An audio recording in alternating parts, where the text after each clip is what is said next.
And coming up in the bulletin, Ministry of Finance on the orders of President Akufo-Addo expected to soon disburse 1.5 billion cedis to customers affected by the banking sector cleanup. All the affected, and I want to tell you again that the president has directed that we do another bailout. So between now and October, we will release 1.5 billion Ghana cedis to the affected people. We'll hear from the victims on what they make of this development. Also in the bulletin, financial analyst describes appeal by President Akufo-Addo for shipment of Ukrainian grain as symptomatic of the reasons behind the country's struggling cedi.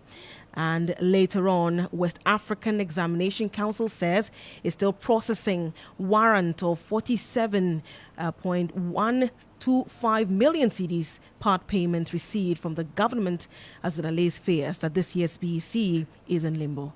No, we are still processing the warrants. Usually it takes between 3 days to about a week or even a couple of weeks. So for now, it has not translated into cash yet. Details of these stories and many more, including sports, all coming up in the next 30 minutes. Stay tuned in.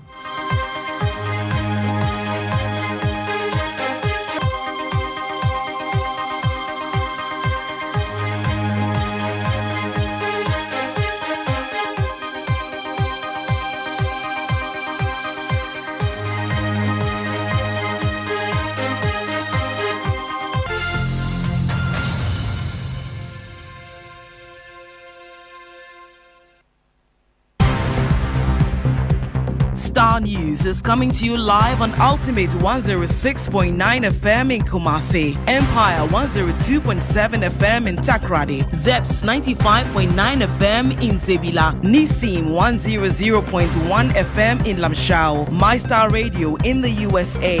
Also live on Facebook on Star 103.5 FM and on starfm.com.gh around the world. This is Star 103.5 FM. Star News. Informed, in depth, in touch. You're welcome once again to the Starr Midday News on Star 103.5 FM here in Accra. We're coming to you live from our studios at the Platinum Place. My name is Naa Dedei Tettey. To the details of our stories now, issues relating to locked up investments and the recent protests we've seen from affected persons in relation to that. Well, the Minister for Finance, Dr. Mohammed Amin Adam, has announced a directive from President Akufo-Addo to disburse 1.5 billion cedis to customers affected by the banking sector cleanup operations. Now, according to Dr. Amin Adam, who was speaking at a town hall meeting in the UK, the directive is to be completed between now and October. He explained that while the government should not be held responsible for the investment decisions of individuals, their administration is committed to showing care and support to the people of the country. Foundation. That government will not be held responsible for the investment decisions of individuals. But this government is so caring. Mistakes were made. People were not well informed. Maybe they didn't know who to consult to be informed or advised. But we also know that the people who are affected are suffering. We heard that some people have died. Some people had to commit suicide. This government is so caring that in the first place, we granted some bailout to all the affected. And I want to tell you again that the president has directed that we do another bailout. So between now and October, we will release 1.5 billion Ghana cedis to the affected people. This will not pay the entire amount, because the entire amount is 4 billion, but we are showing the roadmap. We will do 1.5 billion.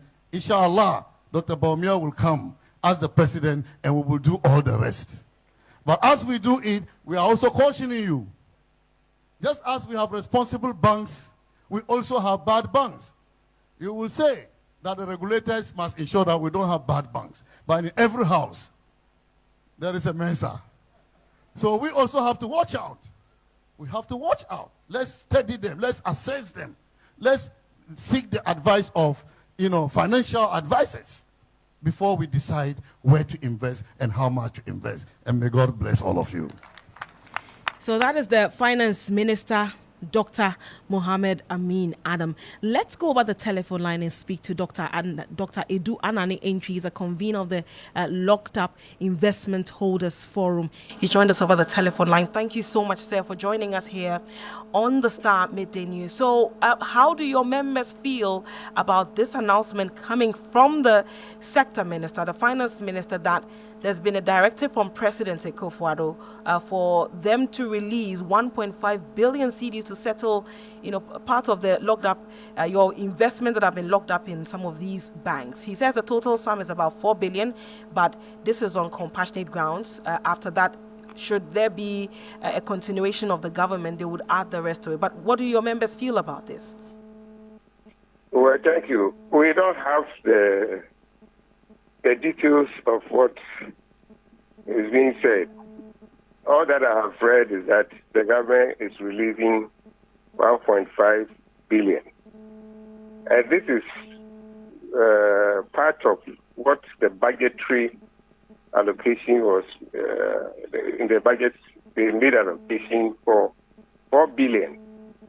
The 4 billion was made in the budget for the recapitalization of NID, and then for the payment of these legacy issues. The legacy issues are all the depositors that have still not been paid, i.e. from the Security Selection Commission sector, where they revoked the licenses of fund managers, including Black Shield, that is Dr. Ingram's company, Black Shield and others. Some of them, they put their money into a mutual fund, which was the GCP Capital. So those are the legacy issues. Okay. And then they said they were going to use part also to help the distressed financial institutions, the specialized deposit-taking institutions.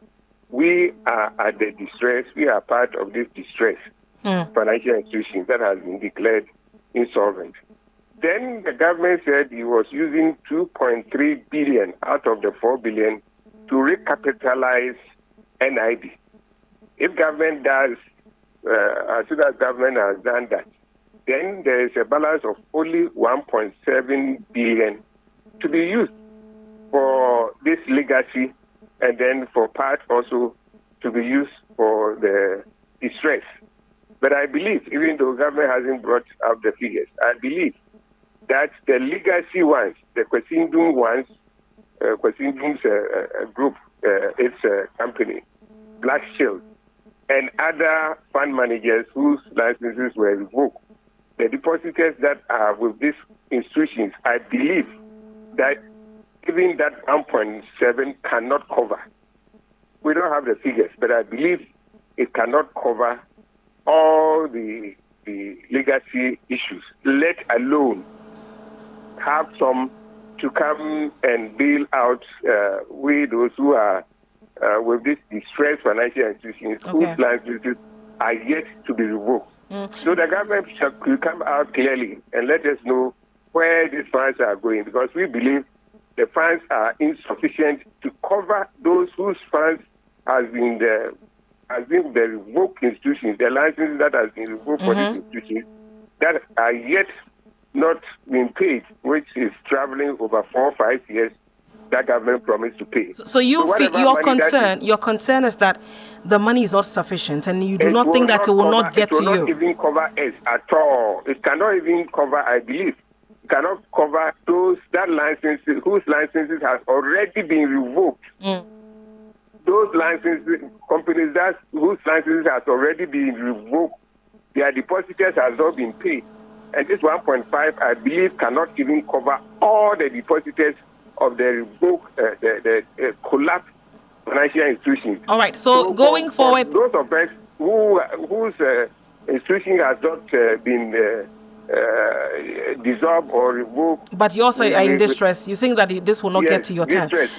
We are not sure it will even get to the distress at all. Okay. And so, what do you want government to do? You are asking for clear details. What we want government to do is to make additional budgetary provision. The government is going to the parliament for the mid-year review. Government should determine the quantum of funds that are locked up in this industry. They know it. Nobody should tell them. The Bank of Ghana has the figures. The Security Exchange Commission has figures for their side. They should know the quantum. That 1.5 cannot. So they should make additional provisions in the mid-year review, the budget review, to cover every peso of local fund. Then we can say government is doing the thing that it has to do. But the 1.5 is woefully inadequate, and that was provided for in the budget. We must do additional provision in the mid-year budget to cover the entire local funds in the financial market. Okay, all right. Just before I let you go, there are those who say that it is as though it's because we've entered into an election year in year. Government is making this promise, bearing in mind that people have been calling on government to act on this matter for a very long time. Your thoughts? Yeah, as for us, we would demand our money, whether election or no election. We would demand our money from government, making sure the Minister of Finance makes financial provision. We are talking about the ministry. We are not talking about a party. All right. The ministry will continue to be there. Anybody who is at the ministry will put pressure on the minister to make financial provision to enable the Bank of Ghana to revoke the licenses of these 4 insolvent institutions and pay us our deposit. All right. Thank you so much, sir, for speaking to us. We're grateful for your time. Thank you, too. You had us speak to Dr. Edu Anani Entry. He's a convener of the Locked Up Investment Holders Forum. And he is saying that he does not believe that the money will be sufficient to get to their turn, because their institutions, for instance, are not their licenses have not been revoked at the moment. They are in distress, and he doesn't think it will get to them. So they want further particulars from government. But let's remain with the Ministry of Finance and issues relating to the economy a while longer. The Sector Minister, Dr. Mohammed Amin Adam, has also announced the completion of the debt restructuring program with the official creditors and Eurobond holders. He was speaking at the same program, which is the UK Town Hall meeting over the weekend. Have a listen. And so don't let anybody talk you down.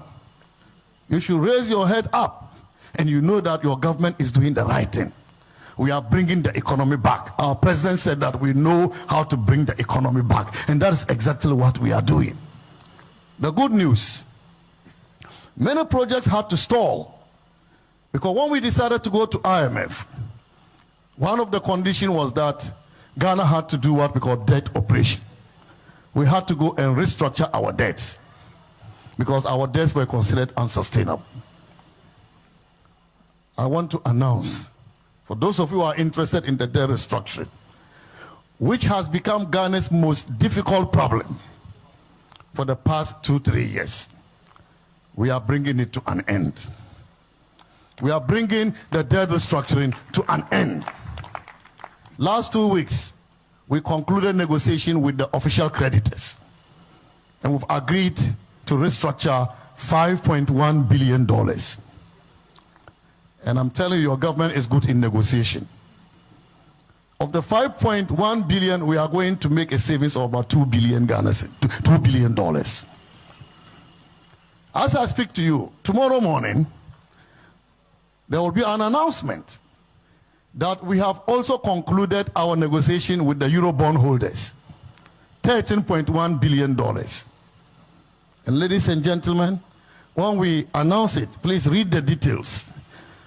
We have negotiated a good deal for Ghana that will save us $8 billion. All this money we will no longer pay. We will have to use it well.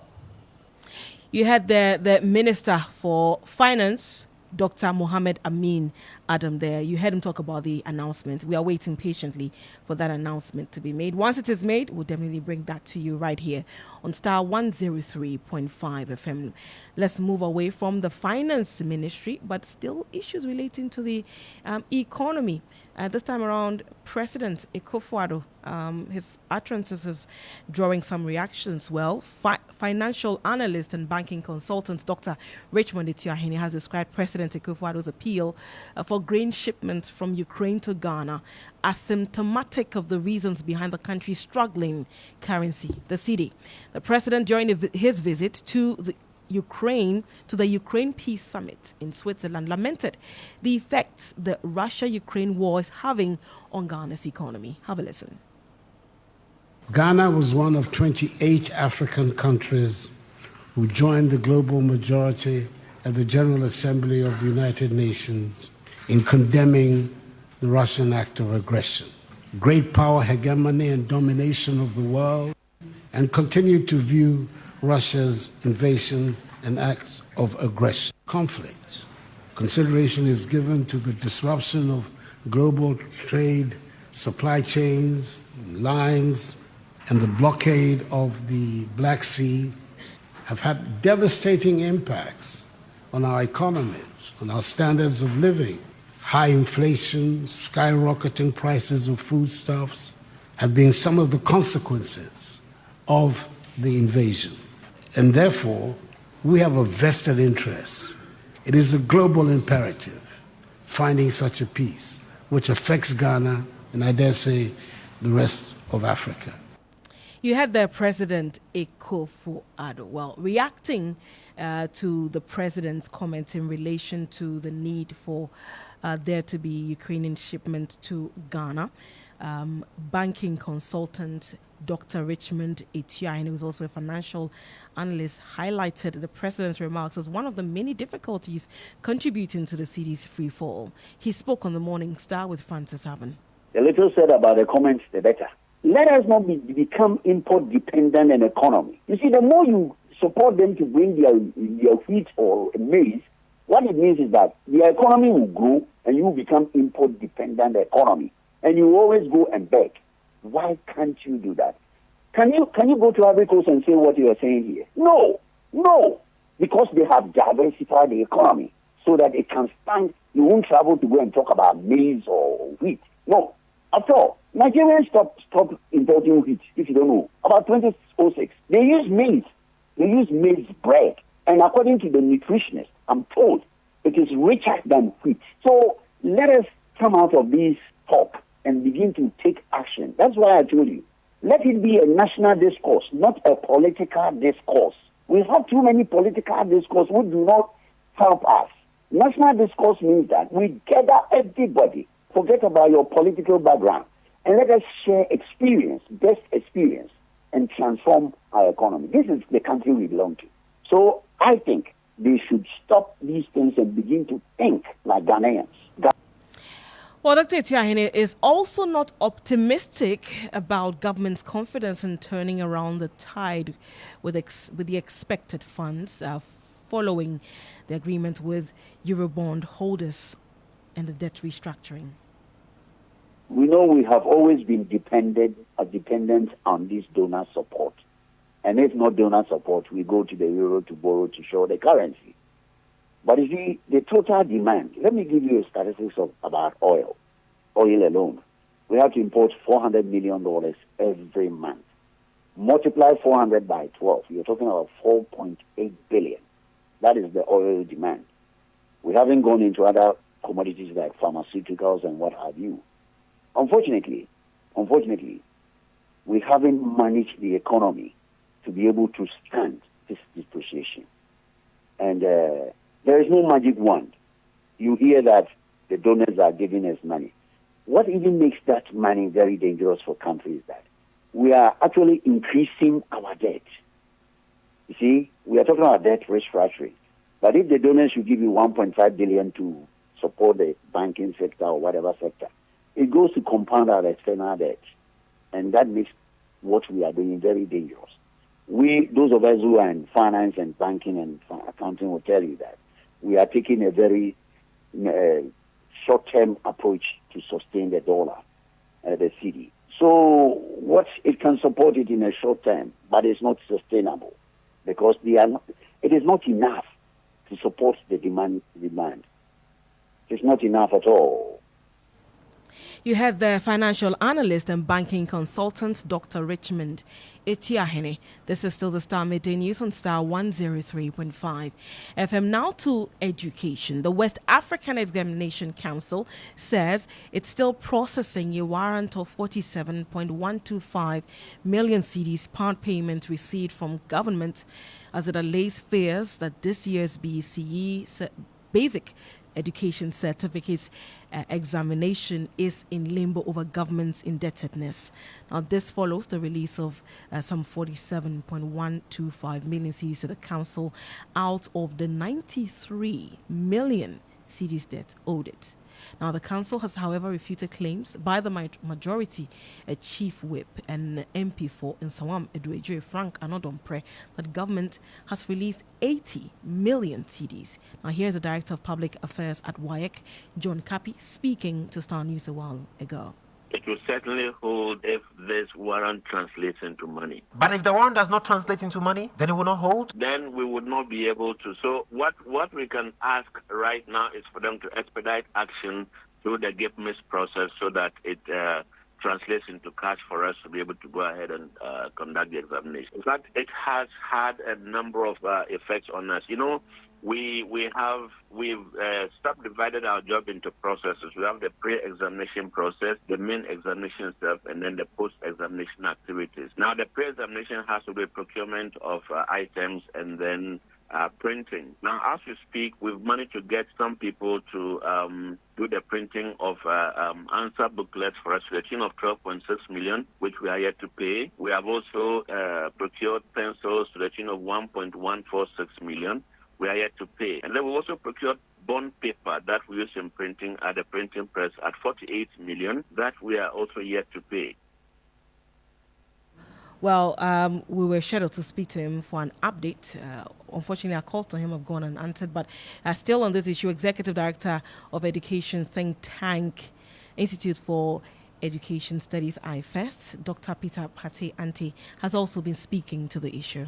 The uncertainty is definitely not good, but it does not lie on them to bother so much about whether they would be allowed to write the exams or not, especially when WAEC is indicating that the exams is coming on, and government is also showing commitment that it will find ways and means to ensure that the exams comes on. So to a large extent, they are not supposed to be bothered by the challenges that government is facing with WAEC. They are supposed to concentrate on their exams, prepare adequately so that they can sit, pass the exams, and move to the next stage of their education life. But of course, when you hear some of these communications, it becomes a little bit worrying in terms of creating some sort of uncertainty in the minds of the students, which they don't actually need at this time.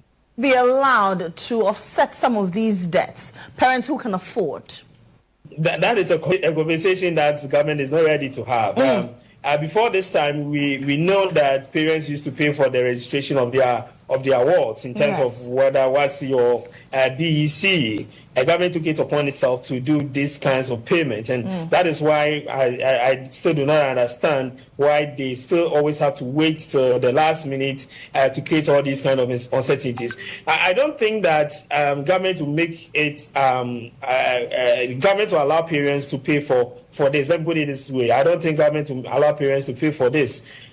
So we will still have to ask government to honor their part of the bargain and ensure that they give WAEC all the necessary funding to be able to write this exam. Of course, we can open a discussion to engage government and other stakeholders as to whether we should allow some parents who could afford pay for the registration of their awards. And I know that some parents will be willing to do this. You heard there Dr. Peter Pate-Ante. He is the Executive Director of IFEST. Let's now bring you the very latest in the world of sports. And Jones Aji is here. Good afternoon to you, Jones. What's in sports? Good afternoon. So the FA Cup final ended yesterday, and South African FC beat Bofa Kwatano in the Bono Derby MTN FA Cup final at the University of Ghana Stadium yesterday after penalty shootouts, which ended 5-4. And of course, the game ended 1-1. So Richard Jikwe scored for Bofakwa in the 23rd minute, but Saint-Germain equalized in the 80th minute through Sadat Mohamed's shot outside the box to send the game to penalties. And Saint-Germain will now represent Ghana in the CAF Confederations Cup next season. Coach of the side, Maxwell Kunedu, says he never thought his team could have won the cup. And when you believe in yourself, I think it's the beginning of everything. The self-belief did a lot. It motivated me to sign the contract for Saint-Germain. I knew that we could do well in the league and the FA Cup, but I never thought we could win the cup. That came as a surprise to me. First place got to a time that we were, slacking somehow, but they kept us encouraging us and made sure that we came back on track. After that, firm and held the mantle for those who were not there. So congratulations to the players first, to our supporters, and to my backroom staff. Everybody did his job very, very well. Let's see what happens. We always believe in ourselves, and we know what we've got. And once it's football, anything can happen. Meanwhile, coach of Bofakwa Tando, John Edwafo, believes that Saint-Germain deserved to win. That's one of those things. Both teams had a very competitive game. And just as I said in my earlier at the tail end, penalty is on everybody's game. And so we missed the chance. They took their chance. They have won. They deserve it because they are equally a better side. So they deserve it. One of the thing I would say is that good goalkeepers easily concede cheaper goals. Now, the Ghana Football Association has confirmed the dates for the Division 1 League Super Cup that will see 8 top teams from the division participate in the Cup tournament. Will begin from the 19th of July and end on the 30th of August in Sunyani. Then 3 newly promoted clubs, Vision FC, Young Apostles, Basake Holy Stars, will join Ukwawu United, Hohwe United, Techiman Heroes, New Edubiase, and then Techiman Liberty Youth to make it an 8-team tournament. The tournament will serve as an early preseason for all the teams. That's all for sports. My name is Jones Aji. Thank you very much, Jones, with the very latest in the world of sport. We'll be wrapping up the bulletin shortly, but not after we have gone to the court. The High Court in Accra has issued a trial warrant against an 18-year-old young offender in the ongoing Kaswa ritual murder case to be kept in the Insawan prison's custody and instead of the police cell over allegations of misconduct. The 18-year-old second accused is standing trial with a 15-year-old juvenile, the first accused for the murder of a 10-year-old boy, Ismail Mensa Abdullah at Kaswa. Let's go by the telephone line and speak to our legal affairs correspondent. Mutala, when they say misconduct, clearly, what do they mean? What exactly did the boy do? Well, we do not have Mutala on the telephone line. We'll have to reestablish contact with him. Mutala Inusa? Mutala, can you hear me?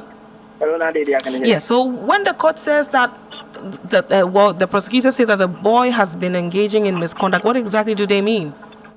Well, Naa Dedei, it was not exactly clear what kind of misconduct the 18-year-old had been engaged in because Nana Doma also indicated that the only thing communicated to her was that he is engaging in some problems, and for that matter, the police station is saying that they no longer will welcome him into their fold. So he should be remanded into prison custody. And the court, after listening to that, agreed and remanded. In fact, the court briefly interacted with the 18-year-old as to why what he has been engaging in, said he has not been fighting anybody. He has always been there. But there was an allegation that some of the inmates had planned to escape, and it was at that reason that they were, as it were, moving him up and down and all that. But he has not been engaging in any misconduct whatsoever. But the court said if that was the case, then he has to be remanded into prison custody, which the court ordered say. What else has been happening in court? Well, Naa Dedei, as I talk to you now, the case of the bench bank, Michael Nyineku, is underway before Justice Lady Efia Sewasari, I beg your pardon. And the 15th defense witness for Michael Nyineku, the former CEO of Bench Bank, is currently in the witness box testifying. In our subsequent bulletin, bring you up to speed with what exactly he's been telling the court by way of his testimony and subsequent cross-examination. All right, Mutala, thank you very much for the very latest with regard to what is happening at the courts. And that will be how we end today's bulletin.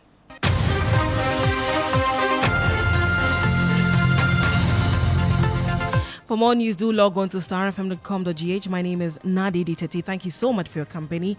Have a good afternoon.